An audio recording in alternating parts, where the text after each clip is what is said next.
Hey, everybody. Welcome to What You Sippin' On. I'm here with the B3 folks. We got Eric Thornton with eXp Realty. We got Dennis Tulpa with Studio Bank, and I'm William Stiles with Country Financial. And we're here today with Jason Santiago. Jason, what you sipping on, man? I'm sipping on some Tennessee Jack Daniel's honey. Honey. That's right. Tennessee whiskey. Tennessee whiskey. So why is this your drink of choice? There's a few reasons why. I mean, one, I'm originally from Connecticut, been in Tennessee since 2006 by way of the Army. Smooth. And I just love Tennessee. It's one of the best states I've ever lived in. I lived throughout the whole continental United States. So Tennessee, one, just representing a state I love now. Two, this is a symbol of my personality. As you guys just tasted, it's very smooth, right? Yeah, very smooth. But it's very powerful and bold as well. Mm-hmm. So I tell everybody that sips Jack Daniels with me, sip it lightly because it will kick you in the butt. Yeah. We'll see who doesn't do that. Just by like the a end good of the personal podcast. trainer, man. Exactly. So this is one of the greatest drinks. I drink it neat on ice, splash of water, simply made lemonade. So very versatile. I can use it for any occasion. Yeah, I've never had this before, and that is extremely smooth. Yeah. And, I mean, you're right. You could do that on the rocks or anything. Well, that's fantastic, man. So you were talking about traveling everywhere. Why'd you travel everywhere? I'm an Army guy, retired. Joined the Army when I was 19. I have a funny story. I have no sexy stories, you know. Well, I have some, but William's the same way. He doesn't have I don't have any stories. sexy stories either, so we're all in good company here. yeah. So 19, I thought I was gonna go play college football. That was my dream. I got hurt. I called up the college coach. I was like, hey, you going to give me some money for college? He's like, nope. This is the day after my birthday, April 26, 1999. Wow. So I go tell my mom. My mom was the women up north. They're cutthroat, man. They're cut from a different cloth. Well, my family, the ladies in my family. I'm like, Mom, the college guy ain't going to give me no money. She's like, well, I'm not giving it to you either, so figure it out. Oh, man. So I was like, all right. At that time, I was talking to an Army recruiter as well. And I called him up the next day. I said, hey, I'm going to join the Army. He said, all right. He picked me up, and that was all she wrote. So why the Army, not like the Navy? Was it random just because of that recruiter was there? Or? Yeah. Yeah. The story is I was working at KB Toys. I know that's showing my age a little bit. KB remember Toys. KB ain't- Toys. KB Toys. I Yeah, remember KB KB Toys, Toys. man. KBToys.com or something. Yeah. So I was there. I still remember his name. His name was Sergeant Gallo. He walked in. The dude would not stop heckling me. Great salesman. I was like, Sergeant Gallo, listen, if you leave me alone, I promise you at 9 o'clock in the morning tomorrow, I'll come see you. And that's what I did. Next day, he called me up, and he tried to get me to join. I was like, nah, I was in community college at that time. I was like, nah, I'm not going to go. And then that happened. So it was time for me to leave Connecticut. So put some context to that. What year was it? 1999. 1999. So this is pre 9/11. Oh, yeah. Yeah. So you jumped on board, and then I think you've. What did you do in the Army specifically? So when I first joined, I was an armament repairer. I fixed tank turrets. In 2003, I got this wild hair across my ass. I was in Louisiana, Fort Polk. I saw some helicopters flying around, and I was out there digging a 50 cal pit in Louisiana, full battle rattle, hot as hell, humid. I see this Chinook drop off this sling load. Dude parks outside the perimeter, like lands the aircraft. Pilots get out and took a nap. I'm like, holy shit, man. I'm doing the wrong thing. You're out there digging a hole. Yeah. Oh, man. So I had a toilet seat epiphany at that point, and I said, you know, I'm going to try to go fly helicopters. And that's what I did. But before I get to that point, in Connecticut, Sikorsky Aircraft is there. My mom spent 30 years building Blackhawks. And where I grew up, Really? yeah, where I grew up, people looking like me, it was never even a real thing that you could become a pilot. So after I became a pilot, one, I had people always telling me, I'll never forget this day. I won't say his name, but he looked at me and said, you'll never become a pilot. And look at me now, right? 12 years later in the Wow. Army. I flew a helicopter for Blackhawks 12 years in the Army. But in 2007, before I went to Afghanistan, I went back to Sikorsky, the factory. My mom, the president, Jeffrey Pino, he's not with us now. He passed away in an aircraft accident. He invited me there, and I had the VIP tour. And when I tell you, growing up in Connecticut around these gentlemen that watched me grow up, and they never thought one of us could become a pilot, and they saw me, I mean, these guys are crying. I'm sitting there signing their toolboxes. Really? It was probably one of the most humbling experiences of my life. Wow. So, How'd your mom feel about that? oh, you know, moms, she was always proud. She always yelled at me because she said, "You're always doing dangerous things, but if you don't live your life on the edge or pushing that edge every day, you're gonna cheat yourself." So, Yeah. yeah, I don't regret. I love flying helicopters. I'll do it. If you guys ever want to go fly, let me know. Let's do Wow. it. So, Sign me up. what's that process like when you decided you want to do that? Was it just you said you wanted to do it and you're in, or was there additional training, or what did that look like? So in 2003, we were getting ready to go to Iraq, my first deployment. And back in 2003, we don't have the luxuries we have now with, you know, email and all this stuff. So I literally had to fill out all this paperwork, put it on floppy disk. They used to call it fish drive. And I had to send all this paperwork up to the Department of the Army. I sent it up in October 2003. I left for Iraq in November 2003. And I found out in January 2004 I got selected. Wow. So it took you 6 years from when digging a hole to get to flying. No, it took me. So digging a hole was going down in May 2003. Oh, okay. Okay, All right, I it got took you. me 6 months to do all the paperwork, get my Gotcha. DA photo, take Gotcha. a PT test, all these things. Okay. So at that time as well, there was a high demand for pilots because we were in combat. Mm-hmm. So I spent my whole military career during combat times. But yeah, I mean, 9/11 post 9/11, so we had Iraq, Afghanistan, all that was heating up during that time. So how many tours did you serve over 3. there? 3 tours. Iraq and Afghanistan both, or just Iraq? Both. Both? I spent 2 years of my life all together in combat. Yeah. That's just in combat. I lived in Egypt. I lived in Germany. So I've been all over the world. Wow. Now, was there any famous people that you flew around to while you were over there? Yeah, actually, you guys are going to chuckle at this. I was one of the first Black Hawk pilots to fly President Obama in Afghanistan. Yeah, I thought that. I'd heard that. So that is pretty cool, man. Yeah, it was July 19th. He wasn't the president at the time. He was running. As He's a senator? Okay, yeah, He was during his campaign trail, and I got a call from brigade, from battalion. They said, "Hey, we got a VVIP." Mm-hmm. And the way I found out is I watched CNN, luckily, and Senator Obama's in Afghanistan. I'm like, guess that's who I'm flying. Guess so that's it. yeah, No I got pressure. Yeah, no pressure, right? Yeah, I handle pressure pretty well. So, So when you signed up to be a pilot, did you had a good understanding that you're going to go into combat at that time then, right? yeah. So that was something that you were willing and wanting to do. I think the biggest misconception we have is young adults joining the military, and I had this misconception too until I joined. We have this misconception that we're joining the Army to go get college money or some other arbitrary thing, but that's not real. I do a lot of mentoring for young kids now, and I tell them, you're joining the military for one reason. That's to go to war for this country. That's it. If you don't accept that as soon as you join the military, you're going to have a problem with that. Because historically, we only keep peacetime 10, 15, maybe 20 years. We're pushing it. So there's always something going on. Always something. So yeah, always I something. tell these young people, know that they're primarily going to train you to be a warfighter. Me as a pilot, that's a combat arms job. I was in the mix all day. Same thing as an armament repairer. I mean, I fixed tank turrets. So I was with tankers all day. So I was always at the front line doing stuff and always engaged. So Yeah, wow. When you're watching this stuff going on overseas right now, because I see a lot of stuff on Twitter, like the Russian tanks broken down. Yeah. Are they pieces of crap? Because everybody says they are.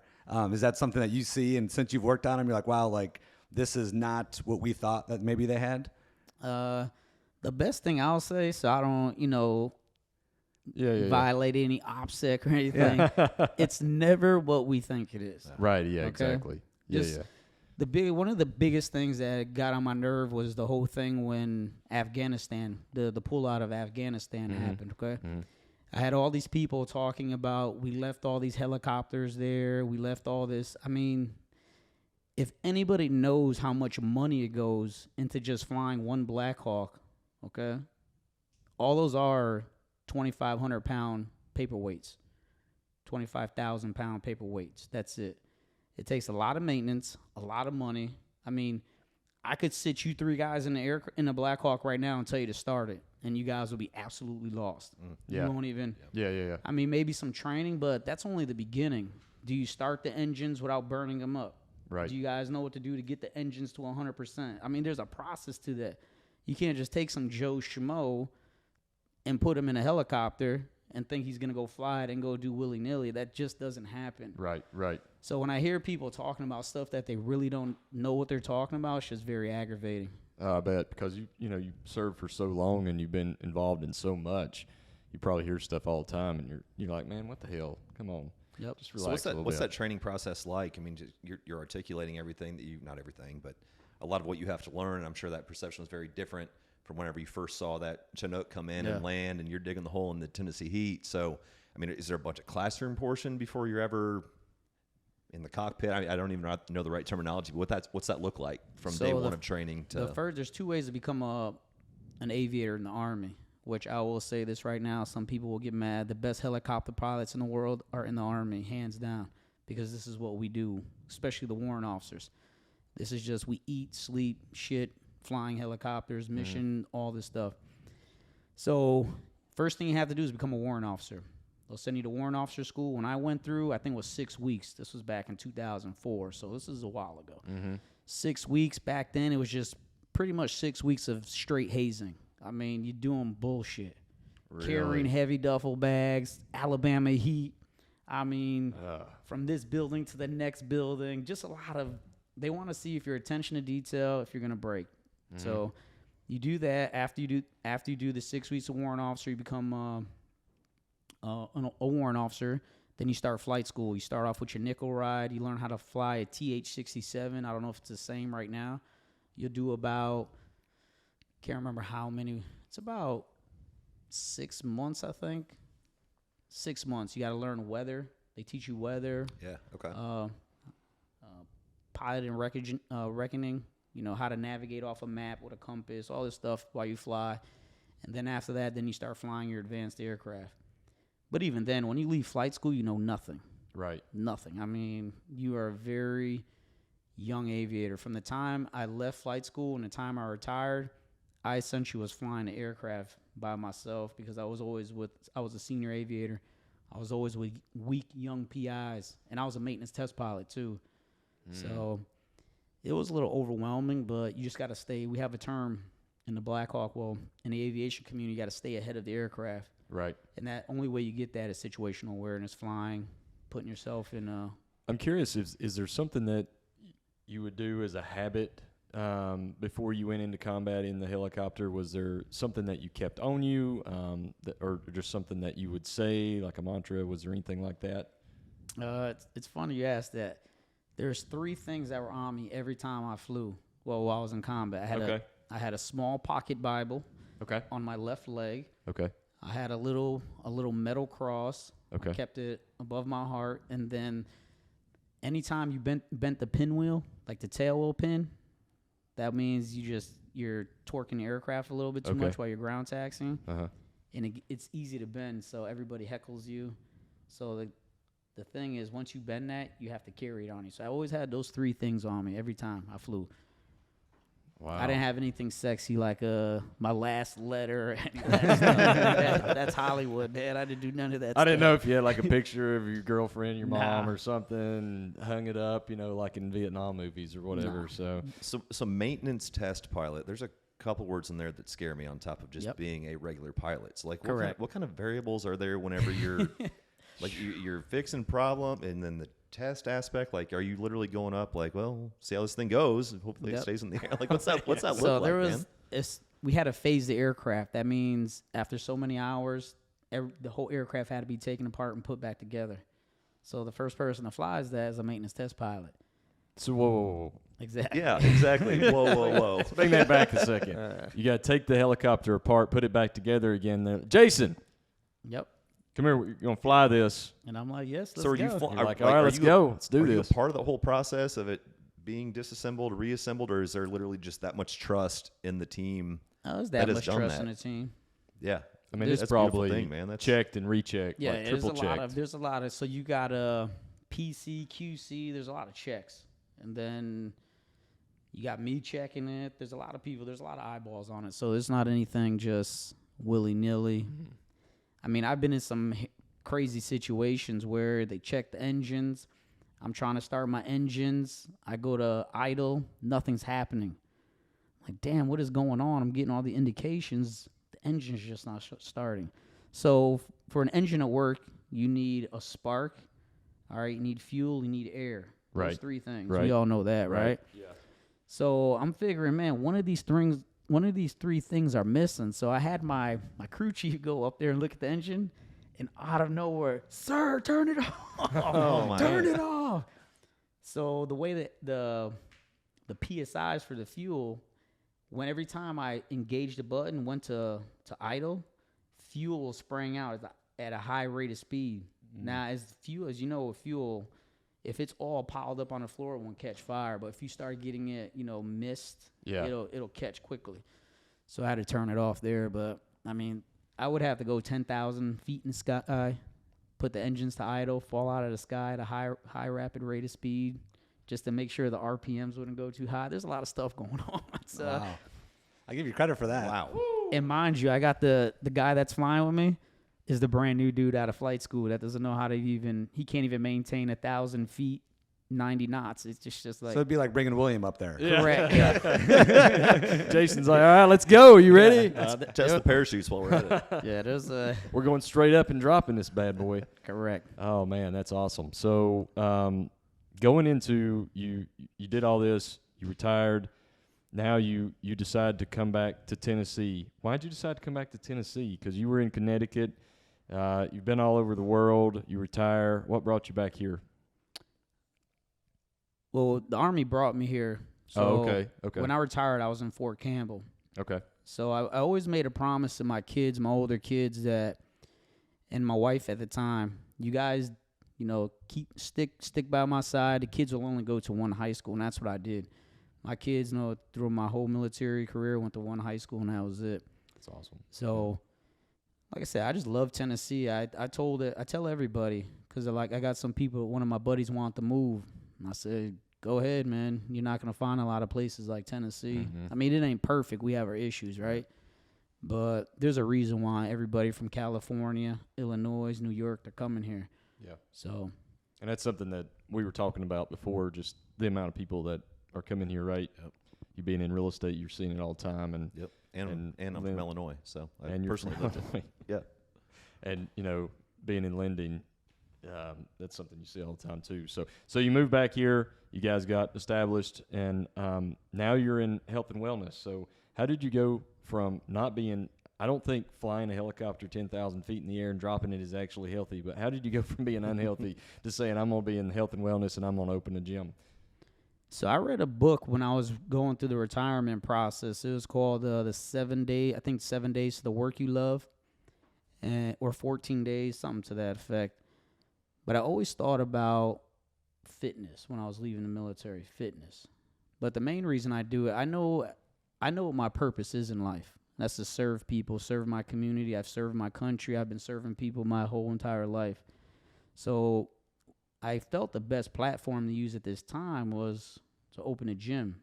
And that's how it started. I went to TSU. I got my MBA while I was there. Signature student for leadership, GPA, Excel. They sent me to Japan. I represented TSU. Free trip to Japan. That was great.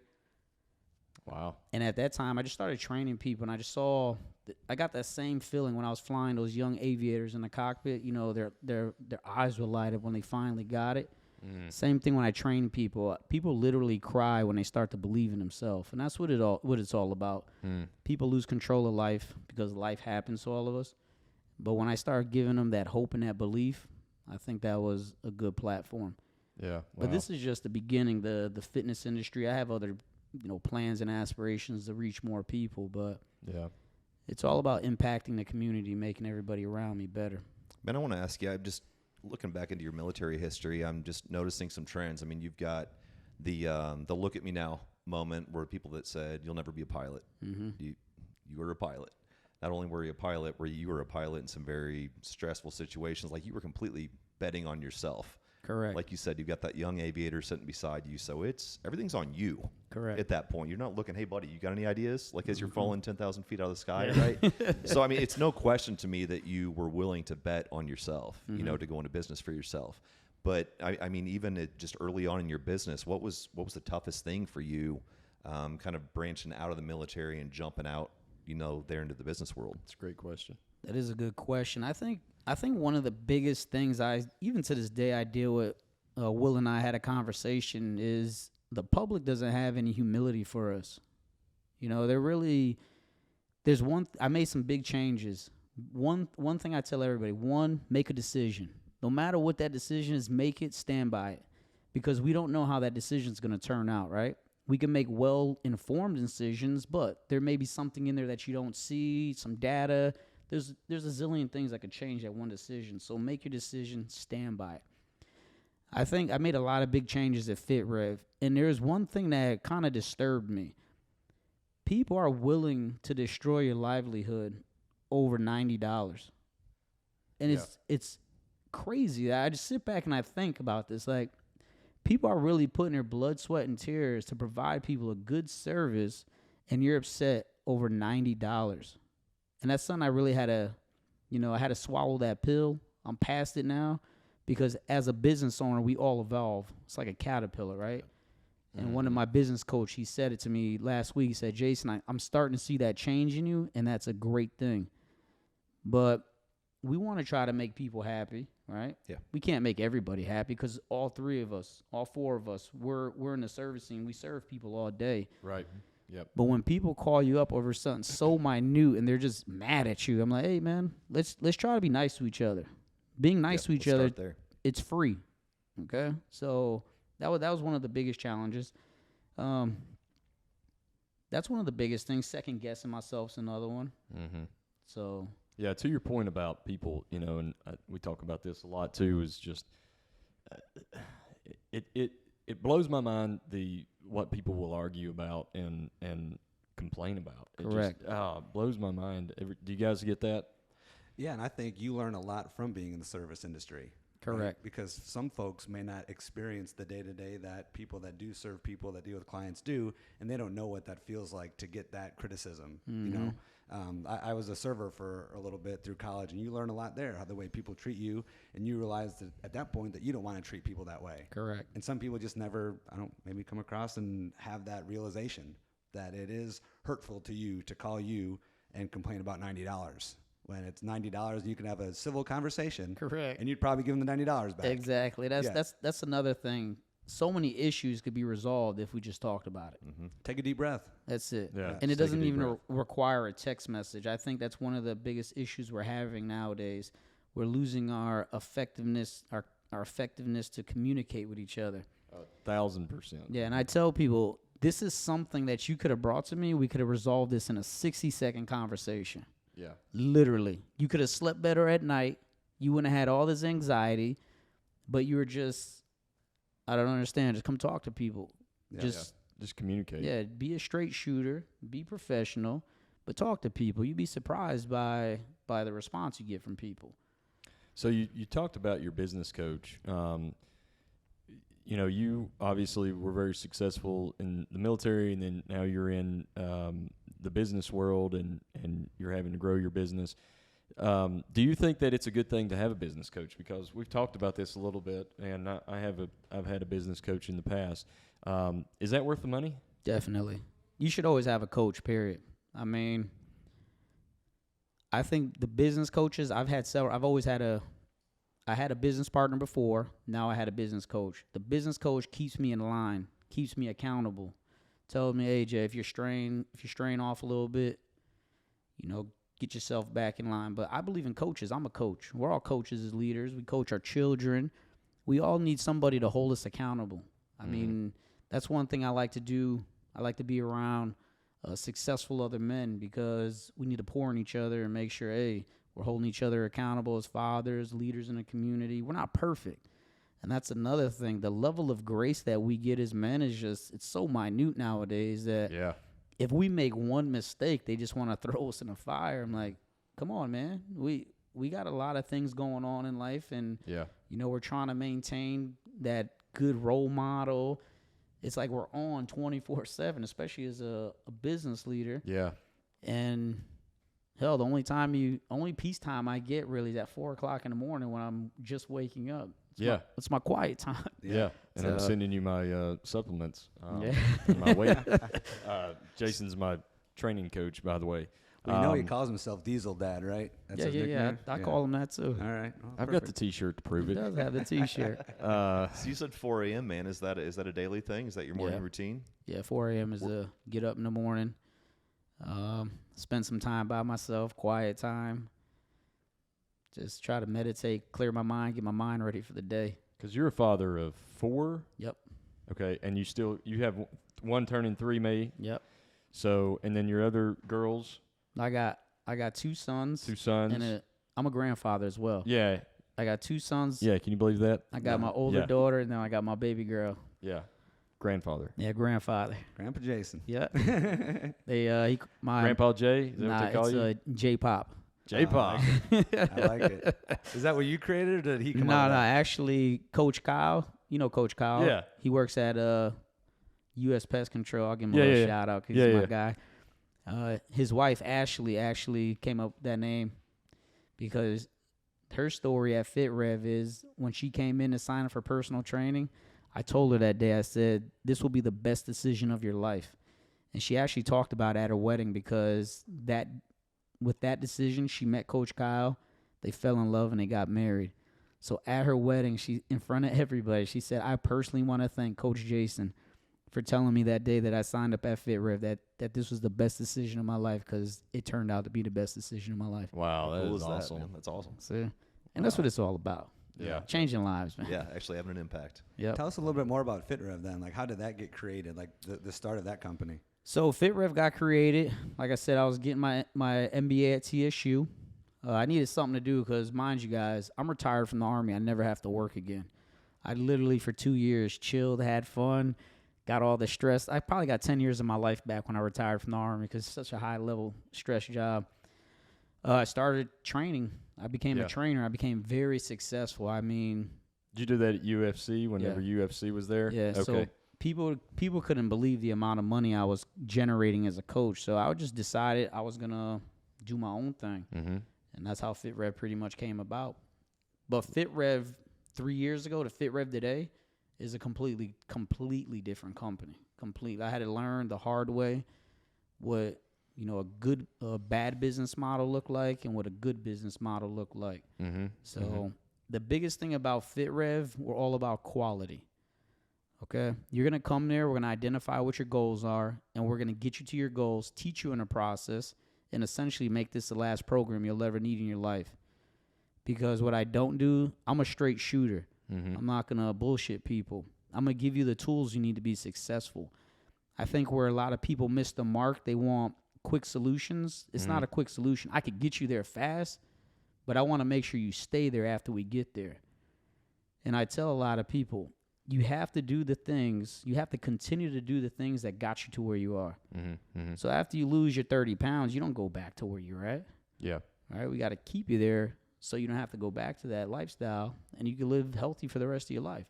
So that's so funny that you mentioned that. I'm on Jason's program, and I've lost, 12, 13 pounds, I think, in 4 weeks. 4 weeks. So I was talking to someone else the other day, and they were saying, you have Thanksgiving dinner, and that blows your diet, and you freak out, right? Because that's the end of it. I'm done. But it's the days after that matter. Correct. Right. And so, me and you've had this discussion about having a cheat day on Saturday. Okay, but what's the days after that look like? And as long as you're reining that in, talk to us a little bit about the 2 different FIT REVs, because you got the FIT REV you started out with and the FIT REV now. Was there any type of aha moments you had that made you make that change? Yes. I realized it started in October, November last year, recently. I realized that not everybody is my customer. The sooner you realize that and start focusing on the people that you really need to serve, it changes your life forever. Yeah. Everybody's just not my customer. I get that. People say I charge too much. That's fine. But the level of service and what you're getting behind that's where the value comes. I'm essentially going to solve a problem that you've been having for maybe your whole life, maybe for 5 years. You've tried other places. It hasn't worked for you. You come to FIT REV, you do the things I ask you to do, and you use the tools that I give you, you're gonna reach your goals. Yeah. And that's what I want people to see. That once you get there, and we do everything backed by science. I mean, the coaches I have, myself, I want when people see FIT REV, I want them to see quality. Like, yo, this is the place I'm gonna go and actually be a part of a badass community because you're there. Today we're there. The place was freaking rocking at lunchtime. Packed. Yeah, it's crazy. We had to share bags to box. Yeah. And this all started within the last. We always had a good, decent crowd, but when I made that conscious decision that everybody's not my member, and I'm looking for people who are serious about their health. All right, if you could invest $400, $500 in a car note, and then you sit here and tell me that $200 or $300 is too much for yourself, your priorities are messed up. And I'm just being a straight shooter. All right, you could go buy another car, you could go make more money. What you can't do, you don't have more time. People don't realize that shit. You don't have more time. Yeah. For every day you say, I'll do that tomorrow. Yep. All right, your life is just ticking away. Yeah. And it boils down to your quality of life. Because one thing we're not going to beat is Father Time. He's going to kick you in the balls every time. So you might as well. People ask me, how do you look so young? And even today in class, I'm an older dude, and I'm running laps around these younger guys. I'm like, damn, Jason, how do you do this? Because I give myself the nutrition that I need. Just for men? Hair? No. Okay. Nah, bro, I don't, you see the gray in there, right? But I take care of myself. And the reason I take care of myself is because, one, I have a whole community watching me. When I show up, everybody knows, hey, that's Jason from FIT REV. So I have to play the part. That's one. Two, I have young men and women that are looking up to me, my children, the people I mentor in a community. Okay, if I'm telling them to be healthy, I have to be healthy. And that's the biggest thing, man. I want people to know we just went through a damn pandemic. Yeah. Okay? Yeah. And all the doctors, every scientist, everybody said you could beat this if you eat healthy and exercise. Yeah. Do you guys see a long-ass line outside of FIT REV? No. It blows my mind. Like, I'm literally giving you the tools so you could arm your life, teach your children, all right, to be healthy, because that's what it boils down to. You don't want to give your children these poor habits, and now you have to watch your kids live unhealthy, all right?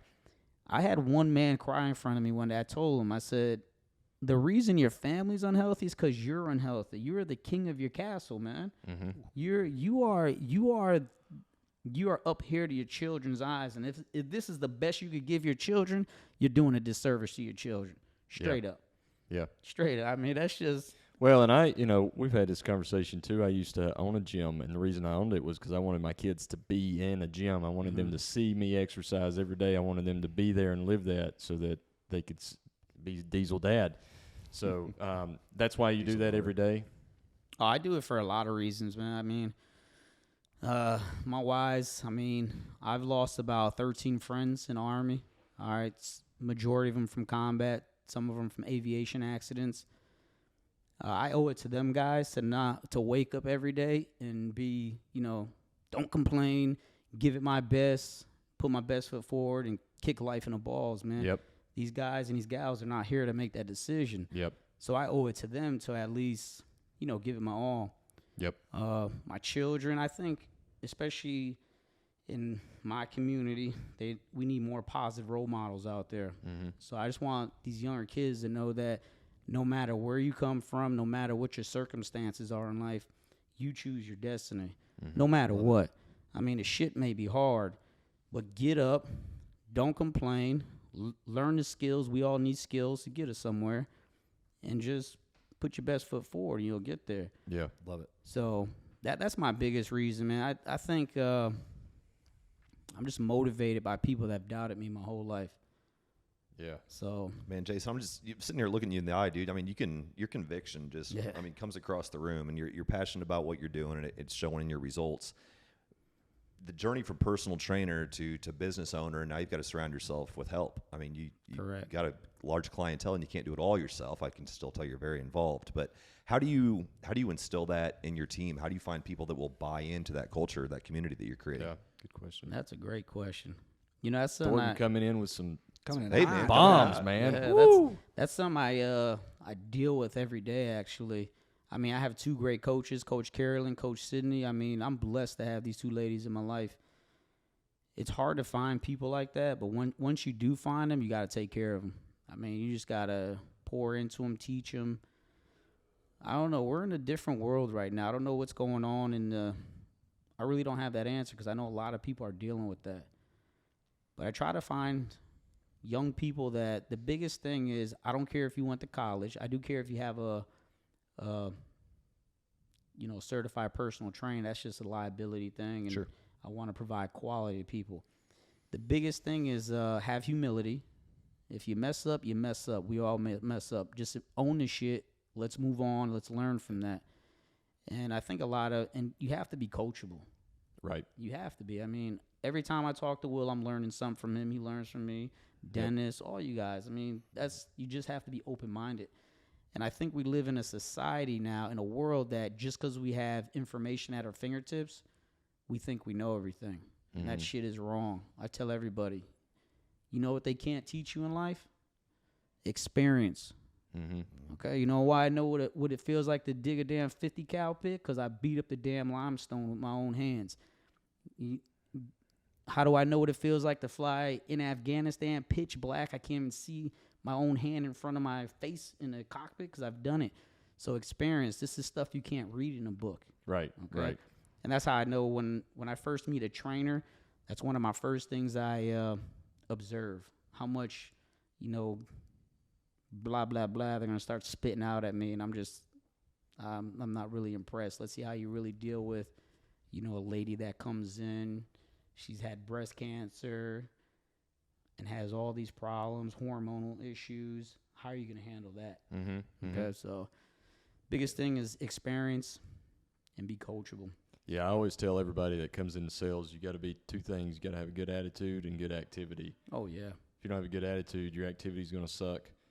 I mean, that's the bottom line. So, And I would have to think just some of the same way that your clientele has grown, seems like maybe you might be positioned to grow your staff that way too, right? I mean, because just like you're attracting clients, you're attracting people who want to work for you, want to work with you at the same time.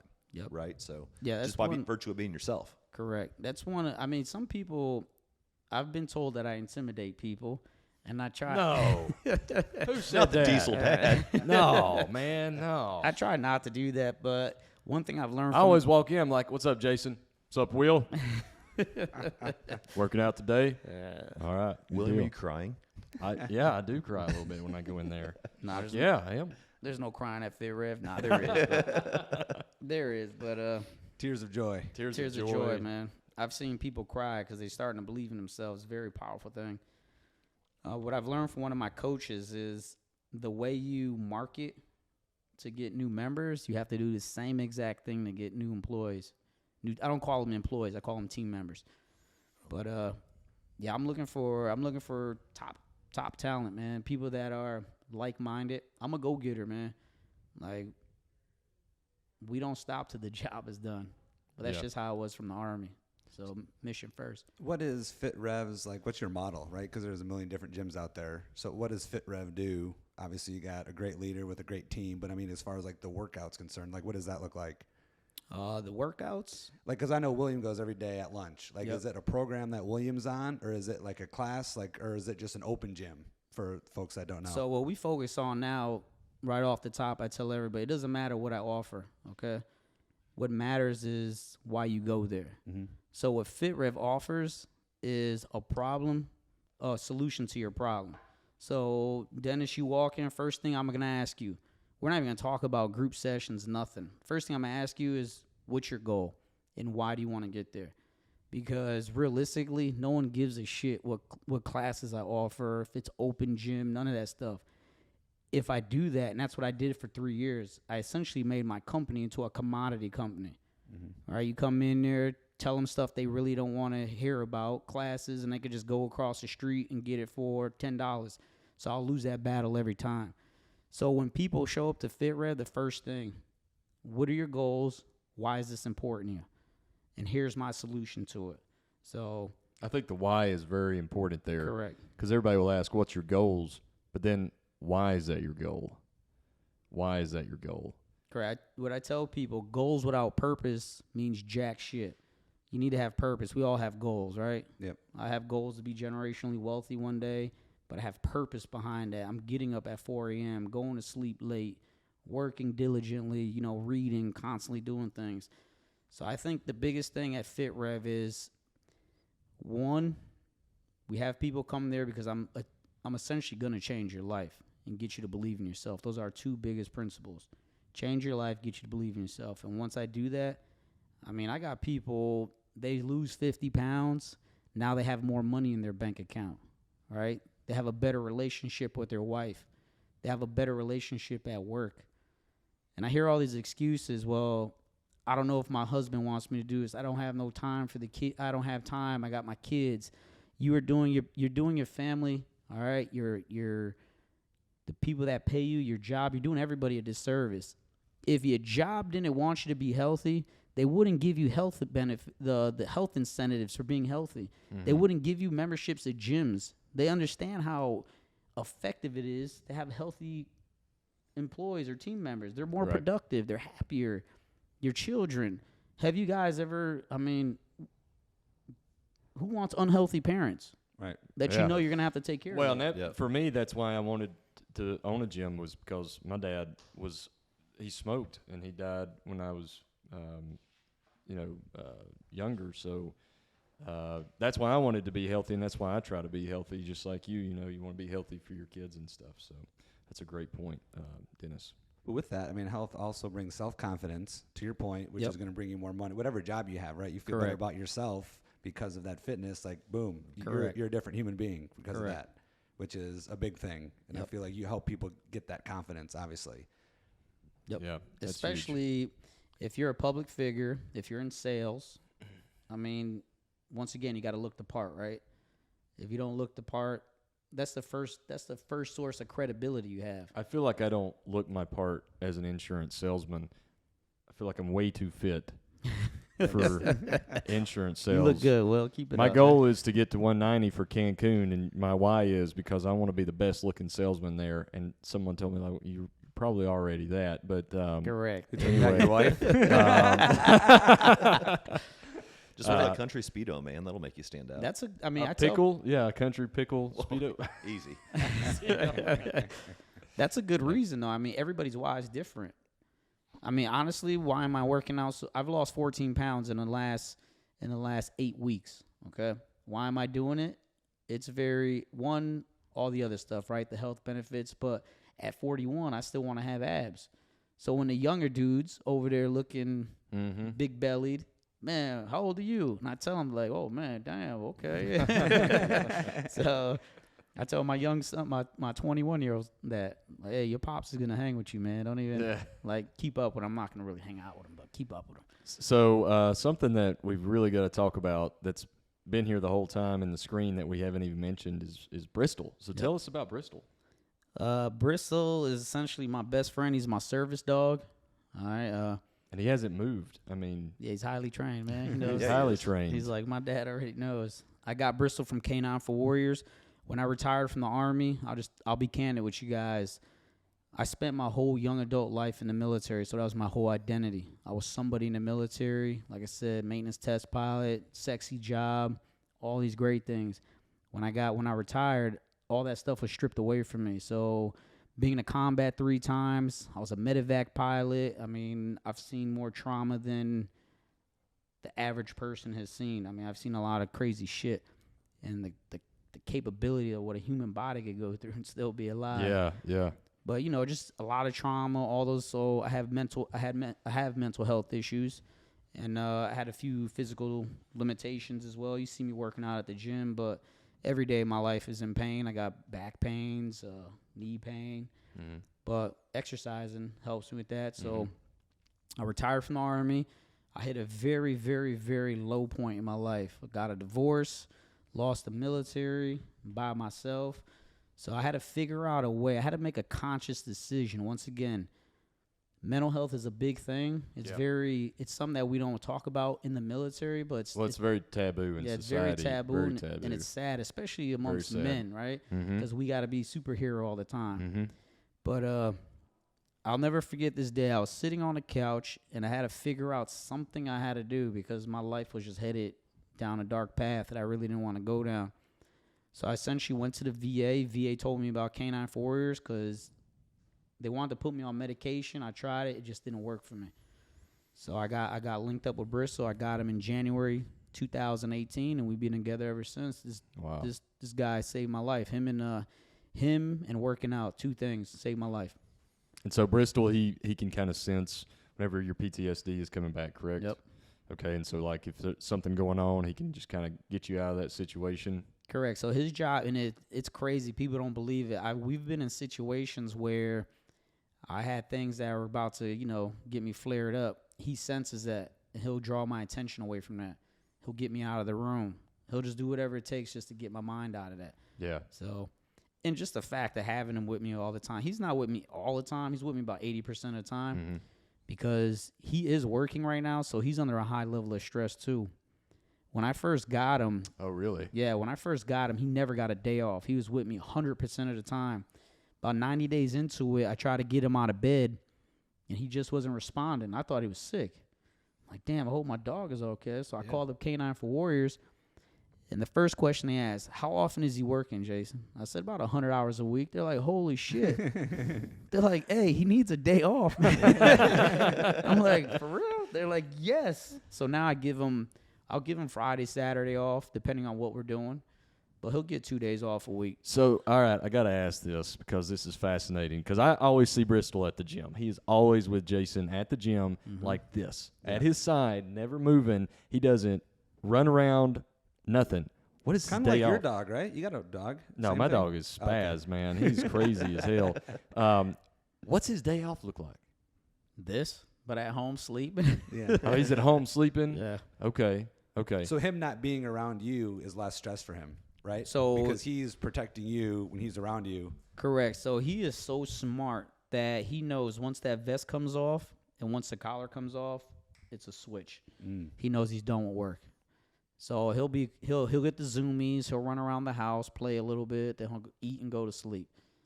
But he knows what's going on. So for him it's the vest. Yeah. So you get home, vest off, and he's off duty per se. Yep. Yeah. I'll give him a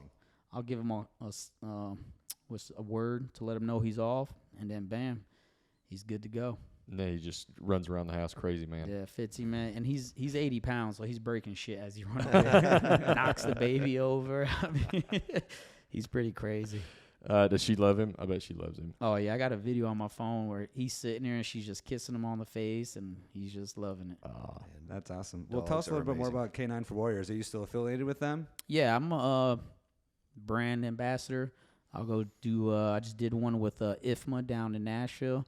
They raised $35,000 for a service dog. I'll go and do some speaking engagements. Just tell people about the program.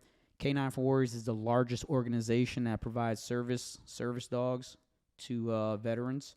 They do around 400 dogs a year. Wow. Yeah. Not a year. It's about 18. It's not 400. I think the total amount they did was about 500 dogs so far. Okay. Okay. Yeah. It's not that many because there's only about 12 people per class. Gotcha. So, but yeah, they everything is free to the veteran. All I had to do is pay for my transportation. Bristol is Bristol's worth about $30,000. All right, 25 to 30,000. You go down to Florida, everything's free. They feed you for 3 weeks. So when you show up, I'm just with Bristol, isolated from the world. I can't see anybody. I could call people, FaceTime, that type of stuff. But we're just there. They're teaching me how to be a dog handler because he's already trained. Now I have to learn how to keep him in check and train him as well.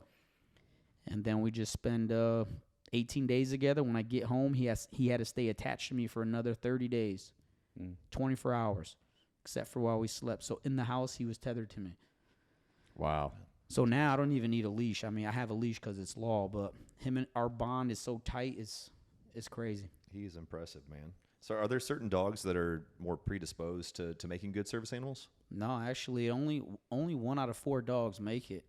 So they have to go through all these tests, temperament tests, obedience tests. I mean, Wow. they have to make sure they don't use the bathroom in public. I mean, it's very hard to be a service dog. Were you talking about breeds? Was there a particular breed? Yeah, a certain or- type of breed, or I mean, he okay. already answered it. Just But he's kinda a what it- chocolate lab. Correct. Yeah. To Dennis's question about, is there any other nonprofits? I know FIT REV sponsors a lot of nonprofits. You've Yep. sponsored the Ronald McDonald House. Yep. What are some other nonprofits? And then talk about our Workout for Wishes. We'll talk about that too. But what's some of the others that you've worked with in the past? Let me think. We do the foster children. Foster children, yeah. We do Ronald McDonald House, Canine for Warriors. Those are the 3 big ones right there. I know you and I are going to get together for So for this Make-A-Wish. quarter, B3 is sponsoring Make-A-Wish. So we're actually sponsoring, B3 sponsoring Make-A-Wish, raising money. But me and Jason have partnered up in April, the end of April, to do Wishes. What is it? Workout for Wishes. So Workout for Wishes. So we're going to raise money to sponsor a wish in Sumner County. So really excited about that. That's going to be a lot of fun Yep. coming up. I'm all about giving back, man. There's a lot of people out there that need help. Yeah. But I think the best thing we could do as leaders is provide them the capability of believing in themselves. Mm-hmm. I mean, it's easy to give people money, right? But if we give them that hope and that ability to be like, you know what, I can do this. It may take some time, but let's just work at it. I think that's better than money sometimes. Yeah. actually change a life. Yeah. Like you were saying earlier with the wedding toast. Yep.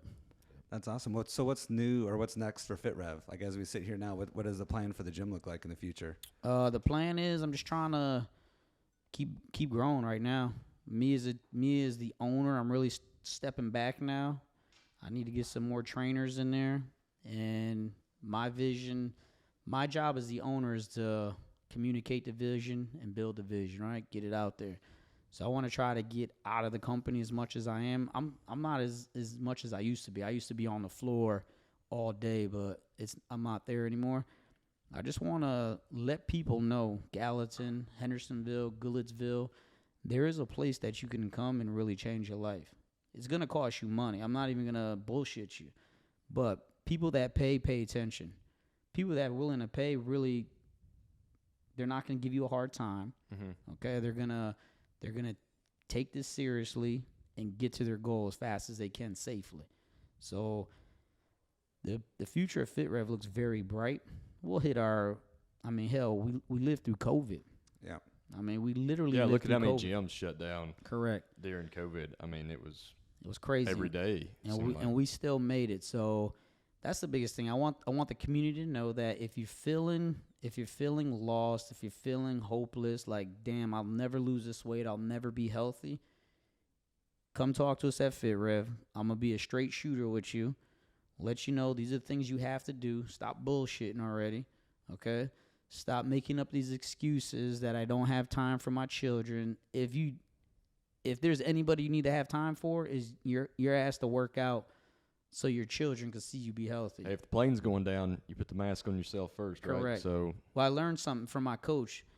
I can't pour into anybody else with an empty cup, right? mm-hmm. So I have to fill my cup first before I start pouring in everybody else. So that applies to parents. That applies to if you're a leader in the community. Mm-hmm. You have to make sure you're healthy. I mean, you just have to. Yeah. No, that's awesome. Well, Jason, it's been a pleasure, man. It's been a lot of fun having you here. We're gonna wrap up with 5 speed questions. You ready? All right, let's go. All right, right. here we go. Where is your happy place? My truck, What kind of truck? Chevy Silverado, 2011, pimped out. Awesome. I love it. It's a nice truck, yeah. It is nice. What would you do if you were not doing what you do now? I'd find another platform to serve people. Okay. Yeah. Service. Who is your hero or somebody you look up to the most? My hero are combat medics, flight medics. I've seen these guys do some crazy shit in my life. When I see a young lady or a young gal jumping out of an aircraft in a hot LZ, not knowing if there's landmines out there, just that level of compassion and courage to go out there, the land of unknown, to go save another American or whoever it is out there. Those young men and women, they're my heroes. That's It's awesome. What is your most impactful book, podcast, something that kind of spurs some interest or life to you? Oh man, I would say Lone Survivor. That book. When you It's a great see, book. yeah, the That's a level good of one. commitment. I think that's one thing I love and I miss about the Army. Mm. The level of commitment you have to these people to your left and right.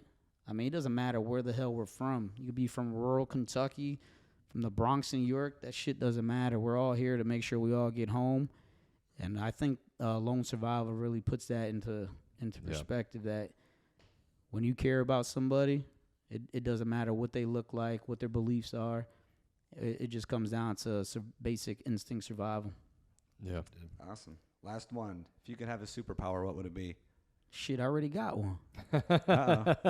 I know how to fly already. There you go. I like it. Right on. But realistically, I tell everybody this. If I had a superpower, it'd be to control time.